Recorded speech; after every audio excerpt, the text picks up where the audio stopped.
Kanchipuram వకుడా silk నాణ్యత మా ప్రాధాన్యత.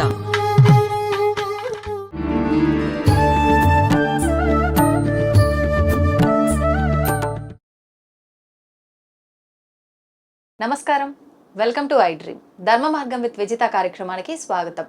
ప్రస్తుతం మనతో పాటు ఉన్నారు ప్రముఖ ఆధ్యాత్మికవేత్త అనుపమ అడూప. ఇప్పుడు వారితో మాట్లాడి మరిన్ని విషయాలు తెలుసుకునే ప్రయత్నం చేద్దాం. నమస్తే అండి. నమస్తే అండి.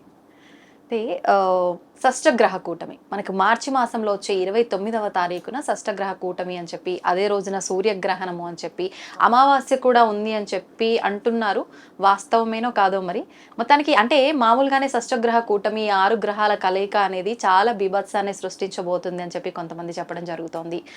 కొంతమంది పెద్దగా భయపడాల్సిన అవసరమే లేదు అని చెప్పి చెప్తున్నారు. ఈ 3 కలవటం వల్ల ఇంకా ఎక్కువగా ప్రమాదం అని చెప్పి చెప్తున్నారు. అసలు ఏంటి వాస్తవం, ఏం జరగబోతుంది ఆ రోజు?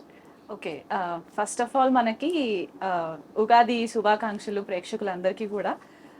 షష్టగ్రహ కూటమి మీరు అన్నట్టు మార్చ్ 29th 2025లో ఏర్పడుతుందన్నమాట.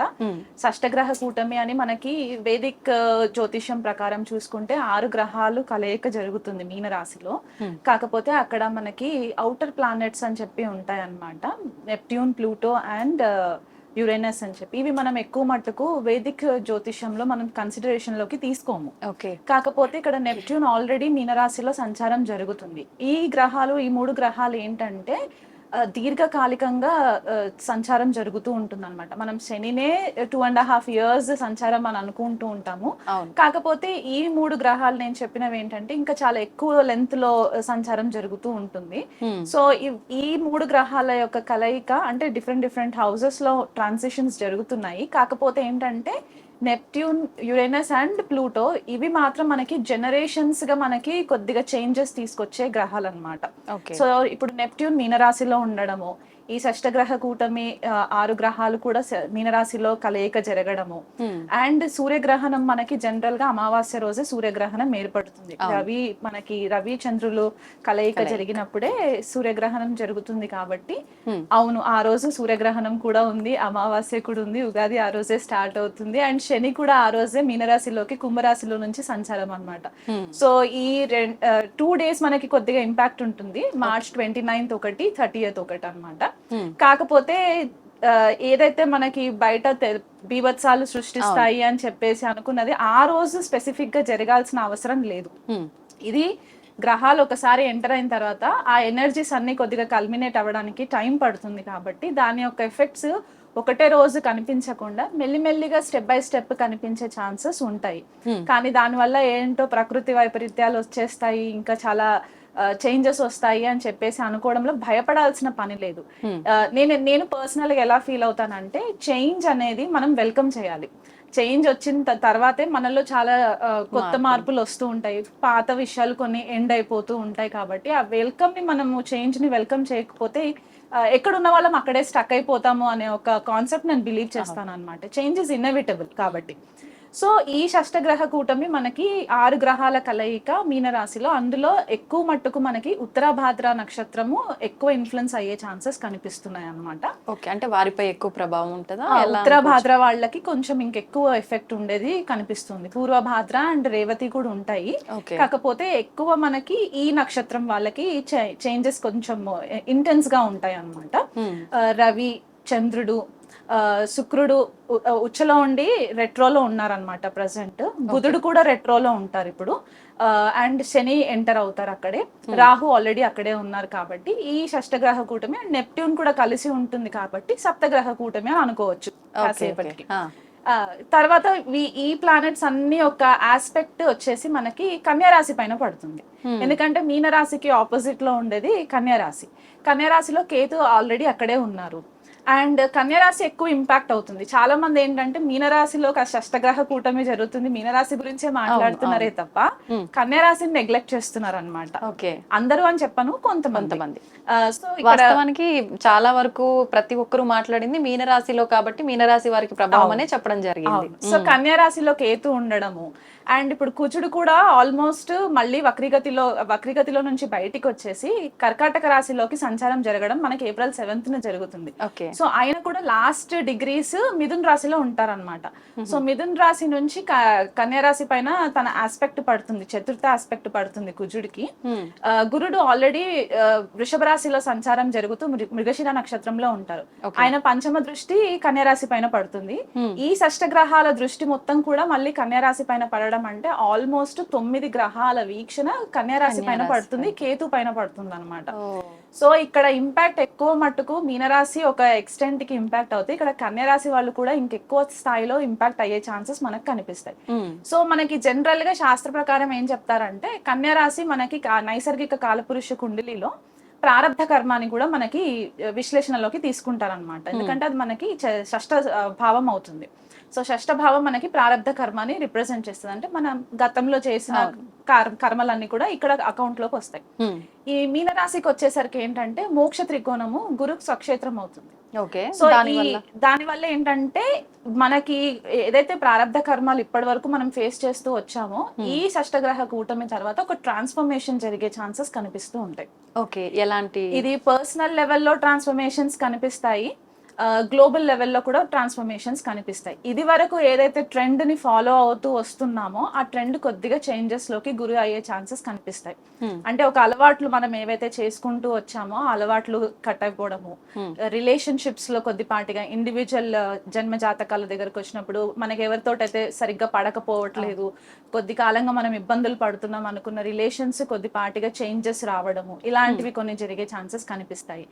దీర్ఘకాలికంగా ఇబ్బందులు పడుతూ ఉన్న వాళ్ళు, హెల్త్ పరంగా ఇబ్బందులు పడుతున్న వాళ్ళకి ఏదైనా ఒక సోర్స్ కనిపించడం ఇప్పుడు ఎండింగ్ అవ్వడానికి, కొత్త బిగినింగ్స్ స్టార్ట్ అవ్వడానికి అనమాట. అండ్ మనకి మీనరాశి ఎగ్జిట్ పాయింట్ కూడా అని చెప్తూ ఉంటాం అనమాట. ఎందుకంటే నైసర్గిక కాలపురుష కుండలిలో 12th హౌస్ అవుతుంది. సో ఎగ్జిట్ పాయింట్ అనమాట. మనం మోక్ష త్రికోణ అని కూడా చెప్తూ ఉంటాం. అండ్ అది బేసికల్ గా ఏంటంటే జలతత్వ రాశి. సో ఇక్కడ ఏంటంటే గురు స్వక్షేత్రం అవుతుంది కాబట్టి నాలెడ్జ్ కి ఎక్కువ ఇంపార్టెన్స్ పెరుగుతుంది. ఇది వరకు ఏదైతే షార్ట్ కట్ లో అన్ని సాధించేయాలి అని అనుకునే వాళ్ళు ఎవరైతే ఉంటారో వాళ్ళకందరికి కూడా కొద్దిపాటిగా ఇప్పుడు డిసప్పాయింట్మెంట్ అయ్యే ఛాన్సెస్ అన్నమాట.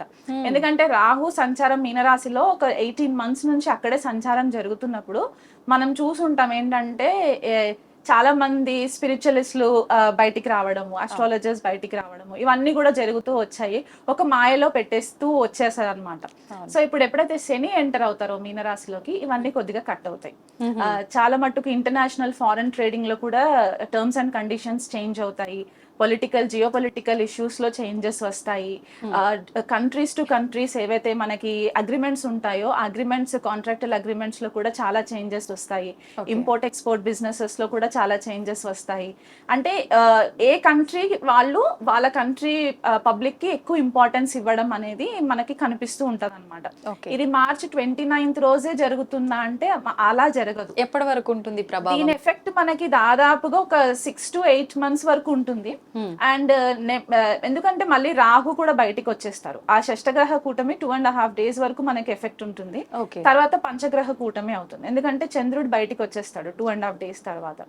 సో పంచగ్రహ కూటమి మెల్లిమెల్లిగా ఒక పీరియడ్ ఆఫ్ టైం వచ్చేసరికి ఈ గ్రహాలన్నీ బయటికి వచ్చేసిన తర్వాత శని రాహులు మాత్రం 51 రోజులు కలిసి ఉంటారు మీనరాశిలో. సో అప్పుడు కూడా కొద్దిపాటిగా ఎఫెక్ట్స్ మనకి కనిపిస్తుంటాయి. అంటే ఎదురుబడి క్లాషెస్ అవుతాయి అన్నమాట. దాదాపు సుమారు ఒక 2 నెలల వరకు ప్రభావం ఉంటుండొచ్చు. 2 నెలలు ఉంటుంది. కాకపోతే మనకి సూర్యగ్రహణం కూడా జరుగుతుంది కాబట్టి దీర్ఘకాలికంగా ఒక 6 months వరకు మనం రఫ్ గా వేసుకోవచ్చు అనమాట. 6 months వరకు వేసుకోవచ్చు. కాకపోతే ఇనిషియేషన్ అవ్వడము, ఏదైనా చేంజెస్ కి ఇనిషియేషన్ అవ్వడం మాత్రము ఇప్పటి నుంచి స్టార్ట్ అవుతుంది. మనం దాని ఇంపాక్ట్ మెల్లిమెల్లిగా చూస్తూ వస్తాం అనమాట. అండ్ మనకి మూవీ ఇండస్ట్రీస్ లో వర్క్ చేసే వాళ్ళకి కూడా కొద్దిపాటిగా ఇంపాక్ట్ ఉంటుంది. ఎందువల్ల అంటే శుక్రుడు కూడా అక్కడే ఉంటారు కాబట్టి షష్టగ్రహ కూటమిలో మనకి మూవీస్ అంతా కూడా మనకి నెగిటివ్ ఇంపాక్ట్ పడే నెగిటివ్ కొంతమందికి ఉంటుంది, కొంతమంది పాజిటివ్ కూడా అయ్యే ఛాన్సెస్ ఉంటాయి. అంటే నెగిటివ్ నుంచి పాజిటివ్ చేంజెస్ అన్నమాట. ఇప్పుడు నేను కెరియర్ లో స్టక్ అయిపోయాను, నేను గ్రోత్ అవ్వట్లేదు అంటే వాళ్ళు ఏదైనా కొత్తగా రెడీ చేసుకోవడము, వాళ్ళతో ప్లానింగ్ చేసుకోవడము, ఇవన్నీ జరిగే ఛాన్సెస్ ఉంటాయి. ఫైనాన్షియల్ స్కామ్స్ బయటికి వస్తాయి. పెద్ద పెద్ద స్థాయిలో ఫైనాన్షియల్ స్కామ్స్ వస్తారనమాట. కొద్దిగా బయటికి వచ్చే ఛాన్సెస్ మనకు కనిపిస్తుంటాయి. అంటే కొన్ని చిట్ ఫండ్ కంపెనీస్ ఉంటూ ఉంటాయి, లేకపోతే రియల్ ఎస్టేట్ బిజినెసెస్ కొన్ని పెద్ద స్థాయిలో ఉన్నవన్నీ కూడా మనము చూస్తూ ఉంటాము. ఇవన్నీ కూడా బయటికి వస్తాయి. రీసెంట్ ఇప్పుడు లీలావతి హాస్పిటల్ ఇష్యూ కూడా కొద్దిగా బయటికి వచ్చింది కదా. సో ఇలాంటి హాస్పిటల్స్ కి సంబంధించి, ఫారెన్ ట్రాన్సాక్షన్స్ కి సంబంధించి ఇవన్నీ కూడా కొద్దిగా బయటికి వచ్చే ఛాన్సెస్ కనిపిస్తున్నాయి. స్టాక్ ఎక్స్చేంజ్ లో చాలా మంది ఇంట్రెస్ట్ ఉంటుంది. అంటే షార్ట్ టైమ్ లో ఎక్కువ మనీ సంపాదించాలి అనుకునే వాళ్ళకి ఈ షార్ట్ కట్స్ అన్నిటికీ చెక్ పడుతుంది అనమాట. ఈ షార్ట్ కట్స్ అన్ని పనిచేయవు ఇప్పుడు. మనకి యూట్యూబ్ ఛానల్స్ సంబంధించి కూడా అంటే డిఫరెంట్ కేటగిరీస్ లో ఛానల్స్ చాలా ఇంపార్టెన్స్ అయిపోయింది కదా మనకి. వెబ్ సిరీస్ ఇవన్నీ ఎక్కువ అయిపోయాయి కాబట్టి ఇది ఇంటర్నేషనల్ లెవెల్లో కూడా మనకి కొద్దిపాటిగా లాస్ లో చేంజెస్ వస్తాయి. మీడియాకి రిలేటెడ్ దానికి లాస్ లో చేంజెస్ వస్తాయి. వాళ్ళ టర్మ్స్ అండ్ కండిషన్స్, ప్రోటోకాల్స్ కొద్దిగా చేంజెస్ వస్తాయి. ఇప్పుడు 8 minute వీడియో లెంత్ ఏవైతే ఉన్నాయో జనాలు ఏంటంటే వాళ్ళు కూడా కొద్దిగా నాలెడ్జ్ గెయిన్ చేయాలి అనే ఒక ఆలోచనతోటి 20 minutes 30 minutes లెంత్ వీడియోస్ ని కూడా వాచ్ చేయడానికి కూడా కొద్దిగా ఛాన్సెస్ ఎక్కువ కనిపించే ఇది ఉంటుంది. ఎందుకంటే శని ఒక కర్మ గ్రహం కాబట్టి ఆయన ధర్మ త్రికోణం ప్లస్ ఇది మోక్ష త్రికోణం గురు రాశి కాబట్టి ఇక్కడ ఏంటంటే నాలెడ్జ్ కి ఎక్కువ ఇంపార్టెన్స్ అయిపోతుంది అనమాట. నేను ఏం నేర్చుకోగలను, నేను టైం వేస్ట్ చేయకుండా నేను ఏదైనా ఒకటి నేర్చుకోవడానికి సంసిద్ధంగా ఉంటాను అనే ఒక ఆలోచన వస్తుంది. అండ్ కొన్ని అంటే నేను కొంతమందిని ఎవరినైతే గురువుగా భావిస్తానో వాళ్ళు చెప్పిన కాన్సెప్ట్స్ ప్రకారం ఏంటి అంటే ఈ మేజర్ గ్రహాలు ఏవైతే ఉన్నాయో మూడు టు 4 గ్రహాలు మనకి ఉత్తర భాద్రాలో సంచారం జరుగుతూ ఉండడము, అండ్ శని రాహు వచ్చేసి పూర్వ భాద్రాలో సంచారం జరగడం, ఈ రెండు కూడా కొద్దిగా మనకి ట్రాన్స్ఫర్మేషన్ నక్షత్రాస్ కిందికి కన్సిడరేషన్ లోకి వస్తుంది. అంటే ఇంటెన్స్ గా తపస్య చేయడము, సాధన మార్గంలోకి వెళ్ళడము, మెడిటేషన్ ఇప్పటివరకు ఏదైతే టైం పాస్ చేస్తూ మెడిటేషన్ అనుకున్న వాళ్ళు ఇప్పుడు సీరియస్నెస్ పెరగడము, ఇవన్నీ జరుగుతూ ఉంటాయి. యుగ పరివర్తనం అని కూడా మనం చెప్పుకోవచ్చు అనమాట. ఎందువల్ల అంటే ఈ కేతు వచ్చేసి ఇప్పుడు ఉత్తర ఫాల్గుని నక్షత్రంలో సంచారం జరుగుతుంది. ఈ గ్రహాలు మాక్సిమం గా మనకి ఇప్పుడు ఏవైతే 3 గ్రహాలు అని చెప్పేసి అన్నాను ఉత్తర భాద్రలో, ఆపోజిట్ లో మనకి ఉత్తర ఫాల్గుని నక్షత్రం ఉంటుంది కాబట్టి ఉత్తర ఫాల్గుని నక్షత్రాన్ని ధృవతార అని కూడా అంటూ ఉంటారు. సో మనకి క్లాసిక్స్ చెప్పిన ప్రకారం ధ్రువుడు స్టోరీ మనకి తెలిసి ఉంటుంది కదా. మనకి సైంటిఫిక్ ఆస్ట్రోనామికల్ గా చూస్తే కనుక ఈ ధృవతారాన్ని పోల్ స్టార్ అని కూడా అంటూ ఉంటారు అనమాట. సో సముద్ర మంథనం జరిగిన కాన్సెప్ట్స్ మనం ఒకవేళ వెనక్కి తిరిగి మన క్లాసిక్స్ మనము రెఫర్ చేసుకుంటే, సముద్ర మంథనం జరిగినప్పుడు దేవతలందరూ ఆకాశంలో ఉండి రాక్షసులందరూ ఇంకొక వైపు ఉండి సముద్రంలో చర్నింగ్ అవుతూ ఉంటుంది కదా. మీనరాశి సముద్రం అన్నమాట, డీప్ ఓషన్. అక్కడ ఉత్తర భాద్ర నక్షత్రంలో ఉన్న అధిదేవత అహిర్బుద్ధాన్యుడు, ఆయన సర్ప దేవత అన్నమాట. రుద్రం కూడా అంటూ ఉంటారు. సో ఈ ఉత్తర భాద్రలో ఉన్న ఈ అధిదేవత యొక్క ఎనర్జీస్ ఎక్కువ ఫ్లరిష్ అయ్యే ఛాన్సెస్ ఉంటాయి అన్నమాట. సీ లెవెల్లో మనకి ఏదైతే ఇప్పుడు సముద్ర మంథనం అని అనడం ఏంటి అంటే ఏదో చర్నింగ్ ఓషన్ లో జరగడం కాదు, మనలోనే చర్నింగ్ అవ్వడం అన్నమాట. మనలో చాలా చేంజెస్ వస్తూ ఉంటాయి. ఆ ఎనర్జీస్ ని మనం ఛానలైజ్ చేసుకోకపోతే ఈ భూమికి సంబంధించిన వైబ్రేషన్స్ కి ఆ ఫ్రీక్వెన్సీకి కనుక మనము రీచ్ అవ్వలేకపోతే కనుక చాలా మట్టుకు కన్ఫ్యూజన్ జోన్ లోకి వెళ్లే ఛాన్సెస్ ఉంటాయి. ఇవి నెగిటివ్ ఆస్పెక్ట్స్. పాజిటివ్ ఆస్పెక్ట్స్ మనం ఆధ్యాత్మికంగా ఎదగడానికి చాలా ప్లస్ పాయింట్స్ ఉంటాయి, కొత్తదనాన్ని మనం వెల్కమ్ చేసే ఛాన్సెస్ ఉంటాయి. క్లైమాటిక్ కండిషన్స్ కి వచ్చేసరికి ఏంటంటే సునామీస్, వాల్కానిక్ ఎరప్షన్స్, ఎందుకంటే సముద్ర గర్భంలో జరిగే ఇంటెన్స్ ఎనర్జీస్ కాబట్టి అక్కడ ఈ ఎర్త్ క్వేక్స్ రావడము, భూతత్వ రాశి కూడా చాలా ఇంపాక్ట్ అయ్యింది కాబట్టి మనకి ఎర్త్ క్వేక్స్ రావడము, టార్నేడోస్ రావడము. మనకి అమెరికా, కెనడా ఇట్లాంటి వెస్టర్న్ కంట్రీస్ లో టార్నేడోస్ ఎక్కువ వస్తూ ఉంటాయి. సో టార్నేడోస్ రావడము, న్యాచురల్ కెలామిటీస్ ఎక్కువ వచ్చే ఛాన్సెస్ అయితే ఖచ్చితంగా ఉన్నాయి. మనము అదే చెప్పేదన్నమాట, క్లాసిక్స్ ని మనం గనక పట్టుకుంటే మనము యుగ పరివర్తనం జరిగిన ప్రతిసారి ఏదో ఒక రకంగా ఒక చేంజెస్ రావడానికి ప్రకృతి దానికి తగ్గట్లుగా తనని తాను మార్చుకుంటుంది. ఆ మార్చుకున్న పద్ధతిలో మనం కూడా కొద్దిగా చేంజెస్ తీసుకురాగలిగితే ఈ పెద్ద ఇబ్బంది పడవలసిన పని లేదనమాట. ఈ షష్టగ్రహ కూటమి ఏదో భయంకరంగా అయిపోతుంది, మా లైఫ్స్ అన్ని అప్ సైడ్ డౌన్ అయిపోతుంది అనే రకంగా కాకుండా ఇప్పుడు హెల్త్ రిలేటెడ్ గా ఎలా ఉంది? మామూలుగా మనం కరోనాని దగ్గర నుంచి చూసి అనుభవించి ఎంతో మంది ప్రాణ నష్టం జరిగింది, అదంతా కూడా మనం కళ్ళారా చూసాం. అటువంటి ఒక వైరస్ మళ్ళీ ఇప్పుడు ఈ షష్టగ్రహ కూటమి ప్రభావం వల్ల రాబోతుందని చెప్పి కూడా అంటున్నారు కదా. ఆరోగ్య రీత్యా ఎలా ఉండబోతుంది అంటారా ఇంపాక్ట్? ఈ ఆరోగ్య రీత్యా చూసుకుంటే చాలా మంది కూడా మానసికంగా ఇబ్బందులు పడుతూ ఉంటారండి. వైరస్ చిన్న చిన్నగా ఎపిడమిక్స్ స్టైల్లో రావచ్చు, కానీ మరి పాండమిక్ లెవెల్లో గ్లోబల్ గా వచ్చేసేసి ఎక్కువ జన నష్టం జరిగేదైతే కనిపించట్లేదు.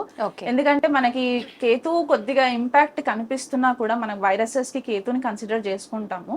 కాకపోతే గురు దృష్టి కూడా పడుతుంది కాబట్టి కొద్దిపాటిగా ఏదన్నా వచ్చినా దానికి తగ్గట్టుగా మెడిసిన్స్ కూడా ఇమీడియట్ గా వస్తాయి కాబట్టి పెద్దగా ఇబ్బంది లేదు. కాకపోతే మానసిక ఒత్తిడి చాలా అయిపోతుంది. ఆ ఎనర్జీస్ ఒకే ఇంట్లో రకరకాల గ్రహాలని రకరకాల మనుషులని మనం తీసుకొచ్చి పెడితే ఆర్గ్యుమెంట్స్ అవుతూ ఉంటాయి కదా. సో ఇంచుమించు అట్లాంటి రిజల్టే ఇక్కడ కూడా ఉంటుందన్నమాట. ఆ ఒక్కొక్క గ్రహానికి ఒక్కొక్క తత్వం ఉంటుంది కాబట్టి ఆ ఎనర్జీస్ కల్మినేషన్ అయ్యే టైంలో మనం ఒకవేళ ఆధ్యాత్మిక మార్గంలో లేకపోతే మాత్రం ఇది చాలా ఛానలింగ్ చేసుకోవడం ఇబ్బంది అయిపోతుంది, కన్ఫ్యూజన్ వస్తుంది. అంటే కొంతమంది మాయలో ఉంటారు, నేను చేసింది కరెక్ట్ అని చెప్పేసి ఆ మాయలో నుంచి బయటికి రారు.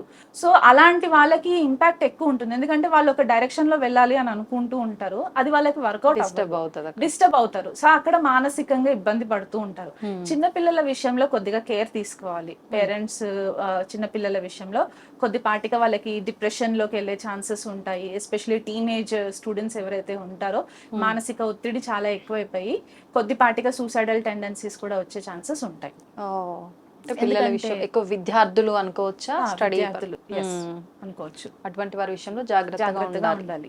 అంటే ఇది మళ్ళీ వ్యక్తిగతంగా వాళ్ళ జాతకానికి సంబంధించి చూసుకోవాల్సిన అవసరం ఉంటుందా, లేదంటే ఈ ప్రభావం ఇందాక మనం మాట్లాడుకున్నట్టు కన్యా రాశి, మీన రాశి వీళ్ళపైన మాత్రమే, అంటే దానికి సంబంధించిన వాళ్ళపైన ప్రభావం ఉంటుందంటారు ఆరోగ్య రీత్యా? ఇప్పుడు మీరు చెప్పిన ఈ విద్యార్థులకు సంబంధించి కూడా అంటే కొంతమందికి ఏంటంటే జన్మ జాతకాలలో మీనరాశిలో కొన్ని గ్రహాలు ఉంటాయి జన్మ జాతకంలో. సో ఈ గోచారంలో ఈ గ్రహాలు వాటిపైన ట్రాన్సిట్ అవుతాయి కాబట్టి అక్కడ వాళ్ళ జన్మ జాతకంలో ఎలాంటి గ్రహాలు ప్లేస్ అయి ఉన్నాయో కూడా మనం కన్సిడరేషన్ లోకి తీసుకోవాలి. కానీ దీని ఇంపాక్ట్ ఓవరాల్ గా ఉంటుంది. ఎక్కువ మట్టుకు మీనరాశి, కన్యా రాశి, కర్కాటక రాశి, వృశ్చిక రాశి, సింహరాశి వీళ్ళకి కొంచెం ఎక్కువ డిస్టర్బెన్సెస్ అయ్యే ఛాన్సెస్ ఉంటాయి. మేషరాశి, కుంభరాశి వీళ్ళకి ఎక్కువ డిస్టర్బెన్సెస్, ఎందుకంటే ఆల్రెడీ వాళ్ళు కూడా కొద్దిగా ఏలినాటి శని ప్రభావంలో ఉన్నారు. కుంభరాశి వాళ్ళు, సింహరాశి వాళ్ళకి అష్టమ శని మొదలవుతుంది కాబట్టి సో వీళ్ళకి కొద్దిపాటిగా ఇమోషనల్ డిస్టర్బెన్సెస్ అయ్యే ఛాన్సెస్ కనిపిస్తాయి. రిలేషన్షిప్ లో డైనామిక్స్ కొద్దిగా చేంజ్ అయ్యే ఛాన్సెస్ కనిపిస్తూ ఉంటాయి. కాబట్టి వ్యక్తిగతంగా నేను పర్సనల్ గా అడ్వైస్ చేసేది ఏంటి అంటే, ఈ షష్టగ్రహ కూటమి అయిపోయిన తర్వాత మీ దగ్గరలో ఉన్న ఏ ఆలయంకైనా సరే వెళ్ళి నవగ్రహ శాంతి పూజ చేయించుకుంటే మాత్రం మీకు చాలా మట్టుకు రిలీఫ్ ఉంటుంది. అండ్ రెగ్యులర్ గా కనీసం ఇది వరకు గనక స్టార్ట్ చేయకపోతే ఇక మీదటైనా సరే సాధన చేసుకోవడము, లేదంటే ఒక మంత్ర జపం తీసుకొని గురు దీక్ష లాగా తీసుకొని అయినా సరే మంత్రం ప్రాక్టీస్ చేసుకోవడము, మెడిటేషన్ చేయడం, ఎంత మీరు కామ్ గా ఉంటే ఈ ఎనర్జీస్ ని మీరు అంత ఈజీగా హ్యాండిల్ చేయడానికి ఉంటుంది. గ్లోబల్ లెవెల్లో చేంజెస్ వచ్చినప్పుడు మనకు తెలియకుండా ఇండైరెక్ట్ గా మనకు కూడా ఎఫెక్ట్స్ పడుతూనే ఉంటాయి మేజర్ స్థాయిలో. సో దాన్ని కొద్దిగా మనము ప్రభావం మనం తగ్గించుకోవాలి అంటే ఆధ్యాత్మికంగా మనం ఎక్కువగా ముందుకు వెళ్లే ప్రయత్నం చేయాలి ఆధ్యాత్మికంగా. ఎందుకంటే మీనరాశి ఇట్ సెల్ఫ్ మనకు అది చెప్తూ ఉంటది, స్పిరిచువల్ గా అప్లిఫ్ట్ అవ్వాలి అని చెప్పేసి అది ఒక రీజనింగ్ ఉండడానికి అక్కడ కనిపిస్తుంది. కాబట్టి మనం ఎవరినైతే దైవ మార్గంలో లేరో వాళ్ళ లైఫ్స్ మీరు దగ్గర ఉండి చూడండి ఒకసారి. వాళ్ళు చాలా కన్ఫ్యూజన్ లో ఉంటారు, టెంపరీగా హ్యాపీగా ఉంటారు, కానీ ఆ దైవశక్తి లేకపోతే వాళ్ళు చాలా డిస్టర్బ్ అయిపోతారు అనమాట. సో అందుకనే స్పెసిఫిక్ గా అందరూ కూడా ఆధ్యాత్మిక మార్గంలో ఉండి మీరు ఏ పెద్ద పెద్ద మంత్రాలు చదవమని చెప్పట్లేదు. జస్ట్ ఒక 10 minutes మిమ్మల్ని మీరు తెలుసుకోవడానికి, మీ ఇన్నర్ కామ్నెస్ తీసుకురావడానికి మెడిటేషన్ ప్రాక్టీస్ చేసుకుంటే మంచిది. ఓకే, సంతోషం అండి, చాలా చక్కగా వివరించారు, ఎన్నెన్నో విషయాలు తెలియజేశారు. ధన్యవాదాలు.